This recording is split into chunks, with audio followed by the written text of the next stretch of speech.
Hello guys, this is David Ward, and in this tutorial set we're going to be creating an environment. It's going to be a fairly simple one for beginner users for the most part, those of you just getting started with Blender. So, with all that being said, let's go ahead and create a room. So we're going to use the default cube, and I'm going to go ahead and move it up to where the bottom of it is even with our grid floor. So I just grabbed the blue arrow there and just moved it up on that axis. Tell you what, let me turn on my screencast keys. Oops, type that correctly actually. Screencast. Okay, it's already turned on. Just have to start displaying it. Okay, so let me just make everything a little bigger. And there we go. Okay, so this would be a very small room if we were to just leave it like that. So what we need to do is make it a little bigger. So we're going to tab into edit mode, or I can go down to here and choose edit mode right there. And I'm going to hit S to scale it. And I'm just going to scale it on the X axis. So I hit S and then X. And I'm going to scale it in accordance to the grid that we have down here. Each one of these squares represents one Blender unit, which in the real world it would be roughly 1 meter or 1 yard, roughly 3 feet. So we want a room that's, we're going to say, 15 feet wide by 10 feet deep. So we want 1, 2, 3, 4, 5, 6, 7, 8. So right now we're at 8 feet wide. So we need to scale it a little bit more. And just to make things even, since we're going, on a symmetric sides here, we'll have the same amount on either side. So let's just go to 16 feet. So we'll need 8 squares altogether. And I believe that goes all the way out to the edge here. So just scale it up to there. Go ahead and click to lock it in. And now we can see 1, 2, 3, 4, 5, 6, 7, 8. And that means there's 8 on this side, and therefore there's 8 on this side. So we'll now have a 16 units, which would be 16 yards, which would be 48 feet wide. We don't want that. So let's go ahead and scale it back down. So we just need about, if they're 3 feet wide, we want 16 feet. Let's just go 6 units wide, and that'll put it at 18 feet, and that should be fine. So we'll just go ahead and rotate around here. I'm holding down the Alt button and left clicking. Still using the standard Blender's left click, right click setup. If you wanted to change that, you can go to your user preferences, and under input, you can select with the left rather than the right. And that might make things a little easy for you if you're just coming into the software. But I'm going to go ahead and leave it on the left select. Okay, so we have it 18 feet wide, and now we have it 2 feet deep. So actually 2 units deep, which would be 6 feet. So we need to make it, let's go ahead and make it 12 feet. So we'll go 3, 6, 9, 12. So we'll go 2 more units back. So let me just go ahead and grab the face select mode. I'm going to grab this back face here and just drag it just by itself, and it'll stretch everything on automatically. Okay, so now we have the width and depth. Now we need the height. So most rooms by default are about 8 feet tall. So let's grab the top face there, and if we go to our front view, you can see we have the grid here again, and that'll be helpful because now we have 3 feet, 6 feet, and this would be 9 feet. So we'll go ahead and just go up to 9 feet just to keep things simple. So there we go. So now we have our rough room, but we can't see into it, so let's go ahead and get rid of this front face here. So let's go ahead and delete that face, and now we can see inside there. Problem is, right now, Blender thinks that this is still a basic cube, and the sides are going to be pointing to the outside, like so. That's called normals, and the normals are basically the normal direction that the faces are facing. And we can tell what that is if we go over here into our properties panel under normals right there. If you can't see it, just scroll up and down until you get to the mesh display section there, and then on the normals you can click on that, and you'll see little blue lines pop up, and that points in the direction that the actual face is facing. You can make that a little bigger if you can't see it very well, so I'll just put up to 0.6. There we go. But like I said, now it's pointing outside, and we want it to be on the inside because we want this to be our room. So we're going to select everything, hit A on your keyboard to select everything, and we're going to go Control N. And what that does is it makes our normals consistent. You see it brings up the little box over here on this side, And this time we want it to point to the inside. So we click that. You can see now that those blue arrows or those blue lines are now pointing to the inside. So now we have, if we go to our perspective view by hitting the number 5 on the numpad, we can go to inside of our room, and this will be our little living room project that we're going to be working on. So that's how you get that set up.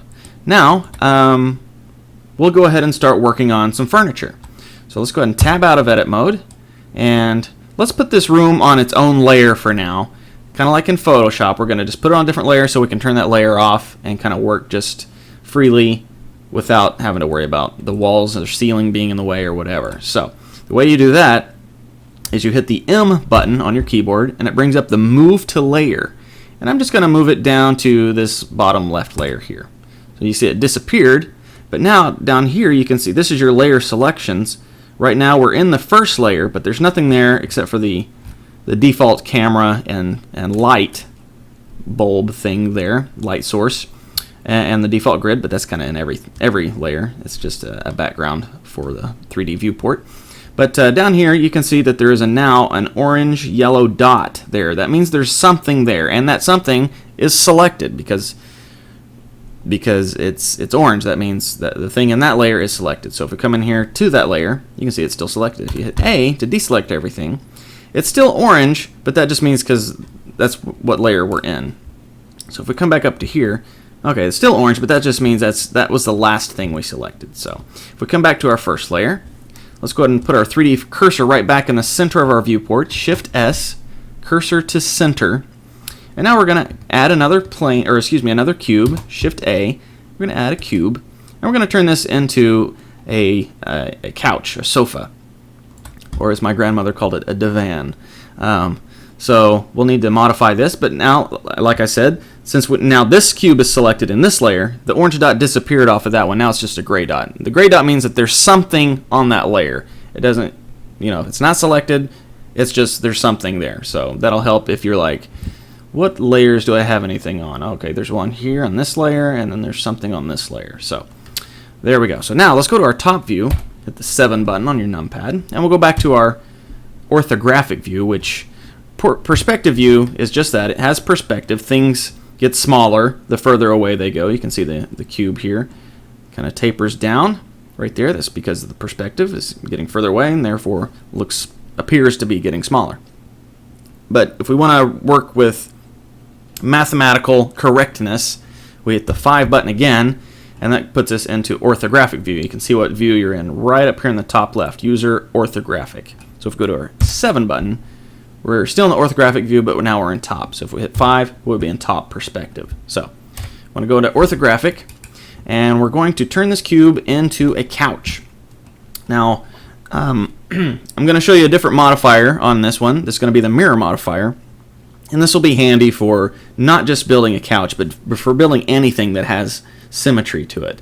So I'll show you how we do that. We tab into edit mode. We're going to hit W, and we're going to subdivide. Now that's similar to the subdivision modifier that you might have used. But the subdivision modifier is just that. It's a modifier. It's a after the fact type of thing. You put it on there after you get your model finished to smooth it, uniformly. The actual model itself is still going to be a low resolution polygon, if that makes sense. So we'll go to our front view now, and as you can see, my limit selection to visible is turned off, and that gives us the ability to see through our object, kind of like an X-ray type of thing. If we turn that back on, you can only see what's in your line of sight. If you turn that back off, you can see everything. So we want to be able to see everything. So let's go back to our front view. We're going to delete half of this. So we'll select those guys. I'm just hit B to bring up the selection marquee tool, and just click and drag over that, and just delete those faces. And delete the faces. So now if we tab back out, we can rotate around. You can see it's kind of like the living room scene itself. We deleted part of it. Now we can see inside of it. But we don't need the inside this time. We need to keep it on the outside. So we're going to add, like I was talking about, the mirror modifier. And it's set to mirror on the x-axis, and it's going to merge the vertices that it's there in the center. So if we tab into edit mode, you can kind of see the wireframe view of it. Can't remember how to rotate. I've been playing with Maya, so my my hands don't want to do the right. There we go, the right keyboard shortcuts and such. But anything you do on here will be automatically reflected onto this side. So let's say we go to Vertex Select mode.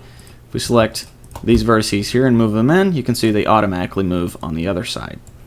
So there we go. So now let's get in here and let's start sculpting out a 3-cushioned couch. So we'll go back to our front view and let's select everything and move it up to the top so it's seated on the red line, which is the floor.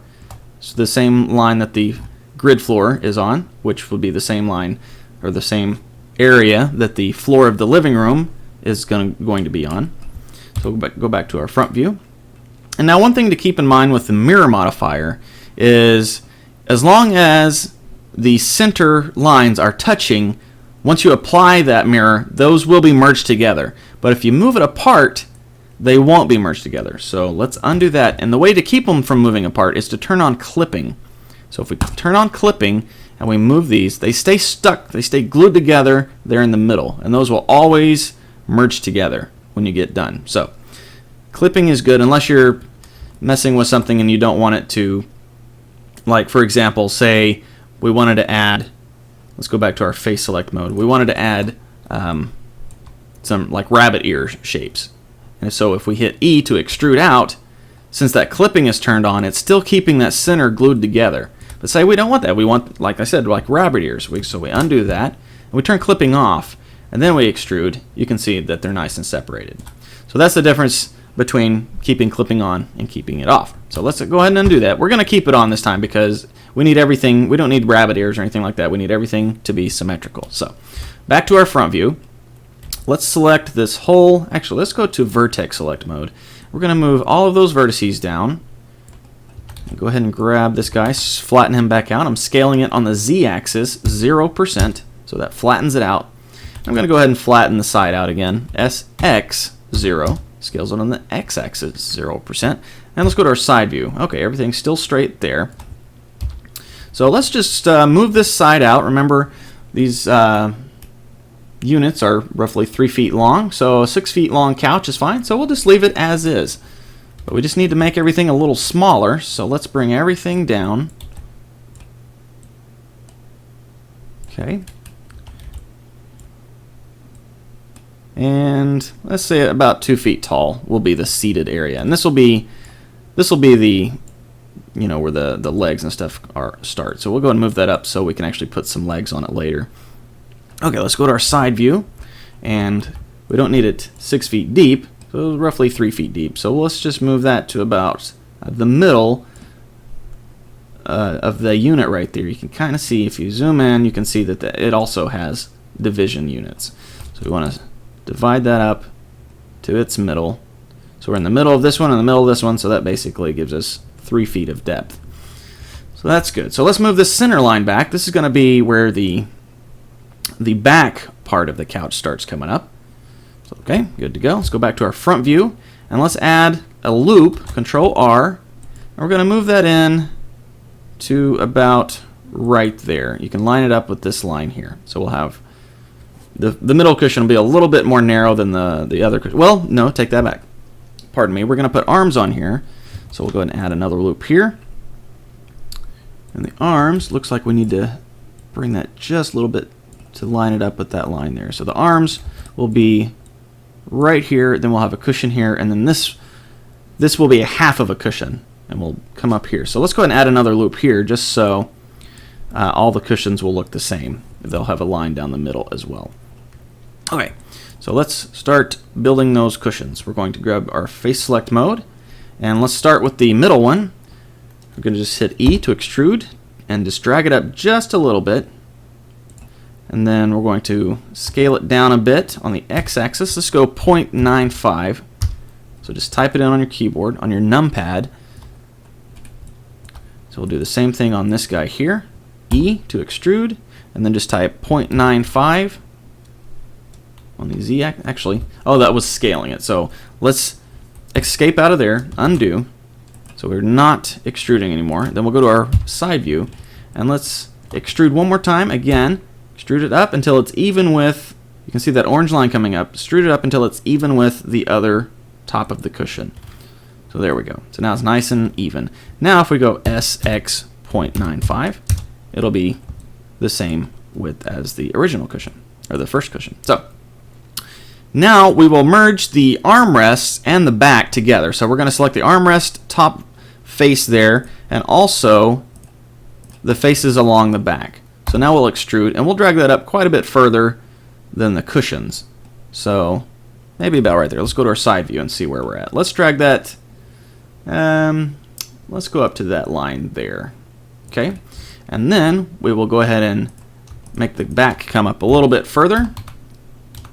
Just E to extrude it, and then I'm moving on the Z axis. So we'll move it up another 3 subunits. And there we go. So now if we tab out and we turn that subdivision surface modifier back on, you can see it's starting to look like a soft couch. So if we turn our shading to smooth over here, it'll look a little bit better. Still looking kind of awful. Kind of bad. So let's set our subdivisions view over here to 1. And that helps out a bit, but we still need to do some tweaking here. So let's tab back into edit mode. And let's add a loop here around the top of the armrest. And that'll add one around the backrest as well. So we'll just drag that up a little bit. And then let's add another one around the top of the backrest. There we go. And then maybe one along the bottom of the cushion area. So if you wanted to, you could even bring the cushions out to the front. So let's do that. We'll go to our face select mode and select the smaller face there at the front end of the new cushion that we started extruding up earlier. Then we'll select this new square that we added a line there, and then down to there. And we'll leave that bottom one alone. That's going to be the skirt or whatever. So let's go to our side view and extrude that out just a little bit. If we zoom in even further, you can see that there's still more grid units. So we'll zoom in so we can see those new grid units, and we'll extrude out just a bit, maybe 3. Looks like we're on a half side here, so we'll go finish that half out, and then we'll go 1, 2, 3. So it'll be 3.5 out, and we'll have a nice squared off cushion there. But we don't really want a squared off cushion, but we'll fix that once we get this middle cushion out as well. So we'll go back to our side view and extrude that to be even with the other ones. So there we go. Okay, so that's starting to look a little better. Now, like I said, let's go ahead and round that off a bit. Don't want square cushions, so let's get our edge select mode this time and grab that sharp corner. We're going to move it back a little bit and then move it down a little bit too, so it kind of rounds out. And then we'll grab actually just the top ones there and move those back a little further, and then the front ones and move those down, and then maybe move this down a little bit too. So we get a nice rounded effect there. And then we could go even further and go ahead and make the original ones a little bit rounder too. Okay, so that's looking quite a bit better there on the cushions. And now we're going to go Control R to add another loop down around the base of the back. And let's go ahead and add some cushions on the back. You want some nice back support when you're sitting on your couch, don't you? So we'll select all these faces here. And we'll go even, well, I was going to go ahead and go on the top, but we'll go ahead and extrude the back cushions out first, and then we'll do like we did on the front of the couch and add some to the top after we get the ones in here situated. So go ahead and extrude that, and tell you what, undo that. Let's go to our side view first so we get some nice, specificity. Line up the grid units. So we'll go and extrude one more time. Extrude out about, see, 3.5. So one more, about right there is probably good. And we'll do the same thing on the middle one. Go back to our side view. Extrude that out about to there. There we go. That's already looking a little better. And like I said, we'll go ahead and round off the top a little bit as well. Extrude that up just a bit. And we'll just do it by eye. We'll just eyeball it this time. And then we can go grab the middle one and go to our side view and extrude that. We can make this one even taller than the other two, just so we have some style to our couch where it's kind of got a sloping down. And for that matter, we can smooth off this corner here. If we go to Vertex Select mode, we can start moving these vertices in so it kind of gives us a nice tiered look. Then maybe bring the middle of that top cushion back out. So about like that. So getting us a nice couch going on here. Let's go ahead and smooth up the edges here like we did on the front of it. So we'll just grab all those guys. You can either do it in Vertex Select mode, or you can switch to Edge Select if you like. Either one will work. And then, oops, grabbed the wrong one there. We'll grab that one. And then maybe grab this next one up. And this one as well. Oops. There we go. And then grab those, move those back, and a little bit down.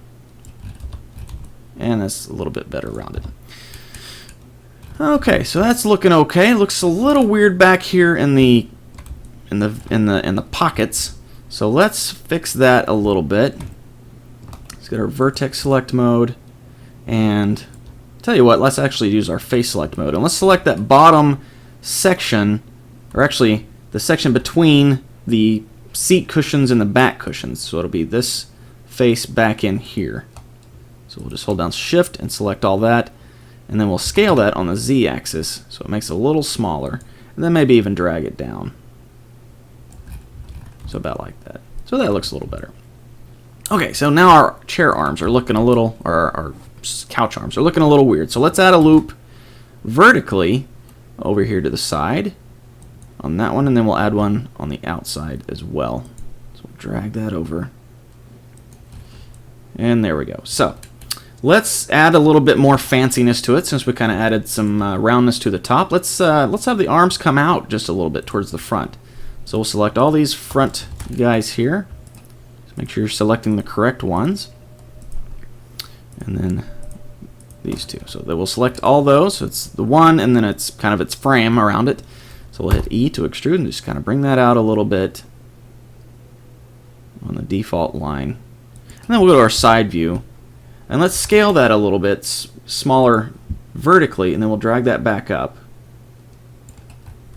Maybe not quite so far out. Maybe about right there. So there we go. Now the bottom of it's not looking very skirt-like, so let's add a loop there close to the bottom. Get that nice and nice and squared off. Then go to our side view. Grab our Vertex Select, select all that, and let's scale that up a little bit. This was kind of flared out. Okay, good. And now let's add our legs to the corners. And what we could do this two different ways. We could go Shift A and just add a new cube outside of the couch itself, and fix it up and then attach it to the couch. But why do that when you can actually do it while you're working on the couch itself? So let's put our 3D cursor out somewhere so we don't accidentally go across the mirror threshold there and merge it together. So we're going to Shift A, do the same thing we did in object mode. We're just going to add a cube, but it adds it to this particular model in edit mode already. So we'll scale that down a bit, and we're going to go ahead and W subdivide that, and let's do it twice this time. So we get we get like a tic-tac-toe pattern here. So if we zoom in over here, we can grab those middle two, just hit the B button with the Marquee select those, and I'm going to scale them on the X-axis, and we can scale them out so it's basically moving them the same way as if we just selected them and moved them. We just scale them to the side and it'll spread them apart like so. So we want some nice sharp corners, so we're going to do the same thing on the front and back. Just hold down Alt and right click, and then to select multiples you hold down Shift also, so Alt and Shift, and then we'll scale this on the Y-axis and scale that out so we get the nice square corners. And then we'll do the same thing on the top and bottom, scale that on the Z-axis. So there we go. So let's taper it down a little bit. We'll select the bottom one, scale it down some, and that's good to go. So we'll need to just duplicate this a time or two, probably just once. We scale it down, bring it down under the couch, about like so. Let's go to our side view, and it's almost good. Okay, then we'll Shift D, duplicates. So now we can just drag this back. If we hit the Y button, we'll go perfectly on the Y-axis, and we'll duplicate that back to there. So now as we tab out of edit mode, we have a nice recliner, or not recliner, a nice sofa, a nice couch with legs. And so we're still in orthographic view, so it kind of looks kind of flattened out. So if we hit 5, you can see it looks quite a bit better. So If you wanted to make this a little more fancy, say round off the chair arms a little bit, go to back to orthographic view, we could add a loop right here in the middle of our chair arms. Go ahead and click to put it in there, and then we'll grab that middle one on the top and bring it up like so, and that'll add a nice rounded bit to it. So now if we turn the layer on that has the rest of the living room, the floor and walls and ceiling, bink, you can kind of see it's starting to take shape. So we'll grab our couch and let's move that back, not totally against the wall, but at least a little bit further. If you drag it back, it'll start going through the wall. So let's drag it about to right there. So now we have a couch. If we go to hit 5, so we're in perspective view, you can see we're now in our living room and we have a couch. So there we go. That's going to be the end of part 1 here. Part 2, we'll go ahead and kind of use this couch template to create a chair, and then maybe a coffee table and a few different items to fill our living room up here. So that's end of part 1.